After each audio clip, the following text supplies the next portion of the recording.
Hello students, आज हम discuss करने वाले हैं हमारी मैक्रो इकोनॉमिक्स के चैप्टर फर्स्ट का पार्ट सेकंड।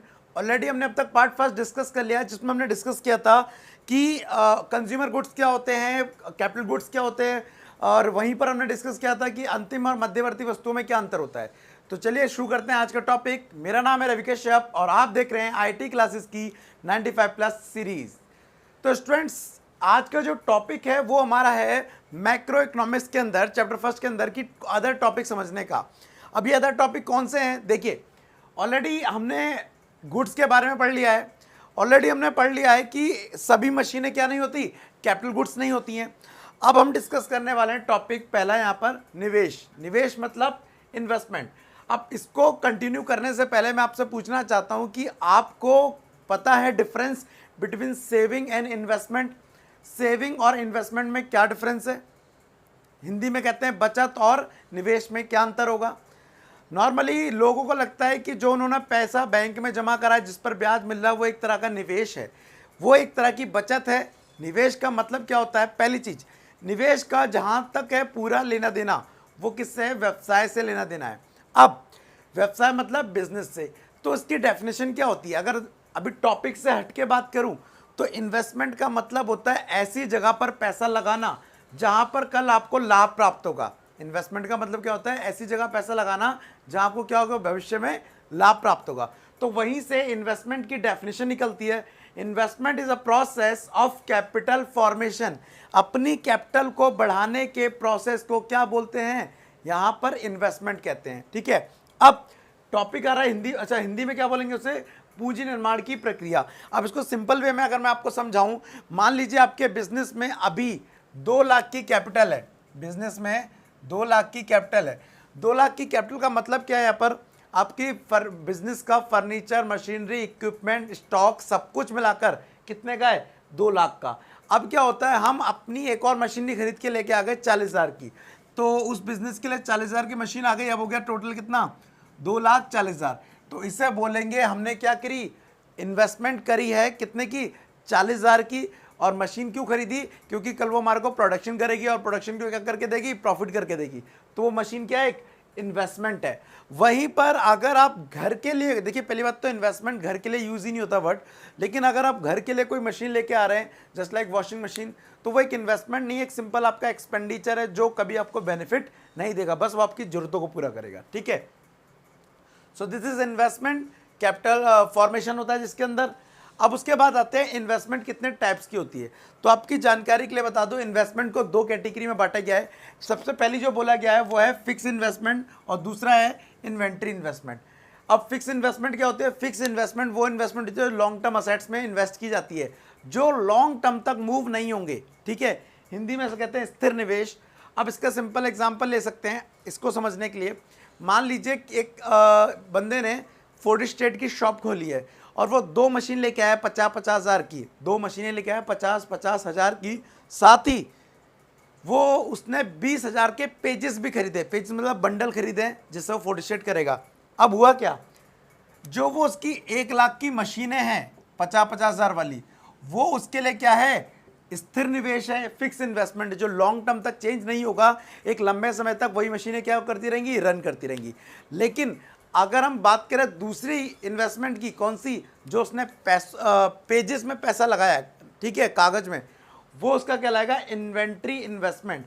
अगर वो क्या करता है? इंक पेपर पहले से खरीद के रख लेता है, उसे पता है कल फ्यूचर मुझे क्या देंगे? प्रॉफिट देंगे, तो वो कहीं ना कहीं क्या है? इन्वेंट्री इन्वेस्टमेंट है। अब जस्ट एग्जांपल, मैं कोचिंग पढ़ाता हूं, तो मेरे लिए ये जो मार्कर खरीदना है, ये मेरे लिए क्या है? इन्वेंट्री इन्वेस्टमेंट है, इन्वेंट्री है, ये स्टॉक है।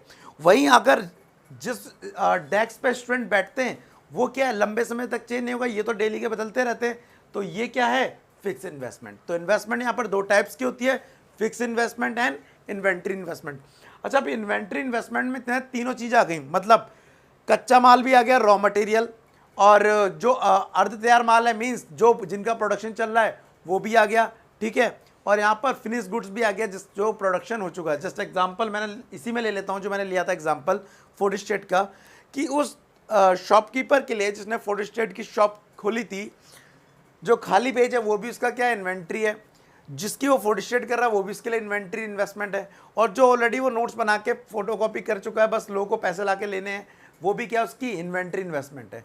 तो क्या हो गया यहाँ पे, raw material, work in progress and finish goods, तीनों ही किस में आ जाते हैं, इन्वेंट्री इन्वेस्टमेंट के अंदर आ जाते हैं। ठीक है, नेक्स्ट, अब यहाँ पर एक वर्ड यूज हो रहा है डेप्रिसिएशन। डेप्रिसिएशन का मतलब होता है हिंदी में मूल्यह्रास, गिरावट भी आपने सुना होगा। अब होता क्या है, नॉर्मली एक सिंपल सी बात करते हैं कि आपने एक इक्विपमेंट खरीदा था या आपने एक मशीन खरीदी थी 5 लाख की, आपने अच्छे से उस मशीन को 2 साल रन करा।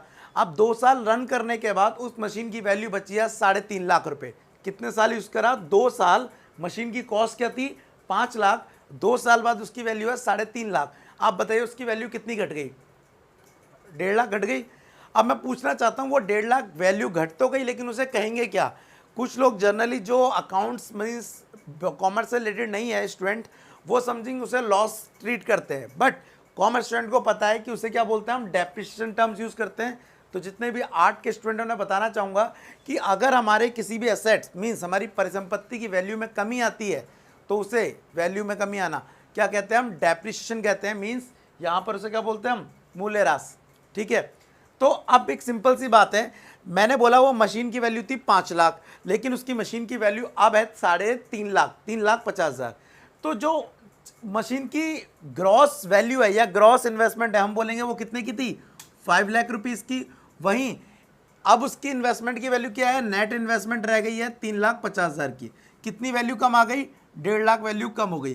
तो इस 1.5 लाख को हम क्या बोलते हैं, डेप्रिसिएशन बोलते हैं। ठीक है, अब इसमें मैंने यहाँ पे टर्म यूज नहीं किया हुआ है, एक होता है प्रोविजन फॉर डेप्रिसिएशन, हिंदी में आप देख लेना क्या है। मीन्स क्या होता है, हमें पता है हमारी मशीन की वैल्यू धीरे धीरे क्या हो रही है, कम हो रही है, और फ्यूचर में हमें एक नई मशीन की क्या पड़ सकती है, जरूरत पड़ेगी। तो हमारी मशीन की जितनी वैल्यू कम होती जा रही है, डेप्रिसिएशन, उतने ही पैसे हम धीरे धीरे जोड़ते जाते हैं। समझ नहीं आया तो एक एग्जाम्पल लेते हैं। मान लीजिए आपने एक फ़ोन लिया 10,000 का, और आपको पता हर महीने इस फ़ोन की वैल्यू 200 रुपये कम हो रही है। तो आप क्या करते हैं, जैसे एक महीना होता है 200 रुपये अपनी पॉकेट मनी से निकाले कहीं और रख देते हैं, फिर एक महीना हुआ फिर 200 रुपये पॉकेट मनी से निकाल के रख देते हैं। तो होगा क्या, जब फ़ोन बिल्कुल ही ख़त्म हो जाए, ख़त्म मतलब आप ऑपरेटिंग सिस्टम में नहीं रहेगा, चलाने योग्य नहीं रहेगा, इन दैट केस आप जितने भी पैसे आपने जमा करें आप उससे नई मशीन, नया फ़ोन ले सकते हैं। सो वही होता है provision for depreciation, depreciation fund भी बोलते हैं उसे। हिंदी में आप एक बार देख लेना क्या होता है, मूल्यह्रास कुछ समथिंग होगा वर्ड उसके लिए भी, फंड। अब उसके बाद important topic next, stock and flow में डिफरेंस क्या होता है। हिंदी में कहते हैं स्टॉक को स्टॉक ही कहते हैं और फ्लो को बोलते हैं प्रवाह। तो यहाँ पर मैंने डेफिनेशन लिखी हुई है स्टॉक और फ्लो दोनों की। स्टॉक क्या होता है, which is measured at a particular point, जिसे एक पर्टिकुलर पॉइंट पे मेजर किया जा सकता है। वहीं फ्लो का मतलब होता है जिसे एक स्पेसिफाइड पीरियड में मेजर किया जाता है। आप समझिए इसका पहले डिफरेंस। जस्ट एग्जांपल के लिए यहाँ पे एक फ़ैन चल रहा है, आपके घर में फ़ैन चल रहा है, इस वक्त चल ही रहा होगा, गर्मी है तो। आप मुझे बताइए कि जस्ट करेक्ट 8 बजे या जब आप वीडियो देखें उसके 2 मिनट बाद आप मुझे बताना कि उसने कितना 7:01 पे या 1 मिनट पे कितने राउंड लिए।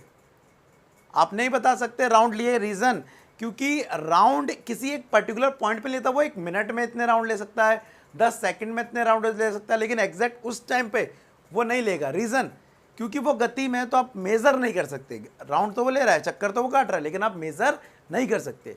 तो जो चीज़ स्थिर है मतलब गति में नहीं है, उसको मेज़र करने के लिए आप वर्ड यूज़ करते हैं स्टॉक। जैसे कि अब एग्जांपल के लिए किचन में चीनी का डब्बा है, उसमें चीनी कितनी रखी है, ½ kg, फुल kg, 2 kg, तो आप उसे मेज़र कर सकते हैं। दैट इज स्टॉक, जिसे एक पर्टिकुलर पॉइंट पे मेज़र किया सकता है, निश्चित बिंदु पर, एग्जैक्ट टाइम पर।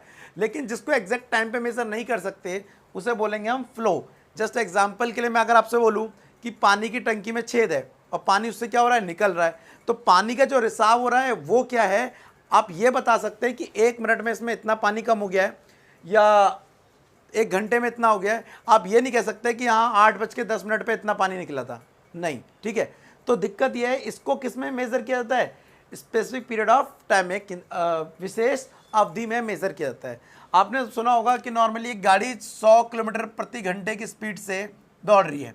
अब ये 100 किलोमीटर पर आवर की स्पीड का मतलब है अगर वो व्यक्ति 1 घंटे तक 100 किलोमीटर स्पीड रखे तो वो कितनी डिस्टेंस कवर कर लेगा, 100 किलोमीटर। कब तक, 1 घंटे तक 100 किलोमीटर की स्पीड ही रखे तो वो कितनी कर लेगा, 1 घंटे में 100 किलोमीटर डिस्टेंस कवर कर लेगा।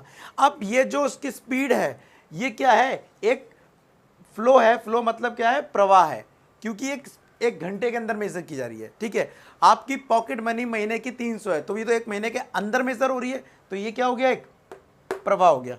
ठीक है, सो जो भी चीज स्थिर है उसको मेजर करने के लिए आप स्टॉक टर्म्स यूज कर सकते हो, वो स्टॉक है, और जो गति में है वो क्या है, प्रवाह में मेजर करेंगे। ठीक है, दिल्ली से आगरा के बीच की दूरी तो फिक्स है, वो क्या है, स्टॉक है आपकी। ठीक है, तो ये सारी चीज़ें आपको समझ आ गई। आपकी बुक में इसके एग्जाम्पल भी दूंगे, आप उन्हें पढ़ लेना, उनके 3 अंतर याद कर लेना। ठीक है, सो ये टॉपिक हो गया। आते हैं इस टॉपिक पर, सेक्टर ऑफ इकोनॉमी।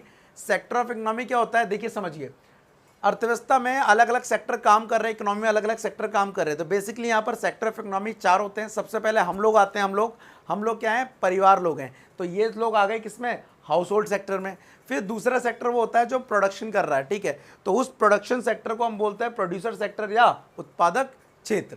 उसके बाद थर्ड जो इंपॉर्टेंट रोल प्ले करती है वो है हमारी गवर्नमेंट।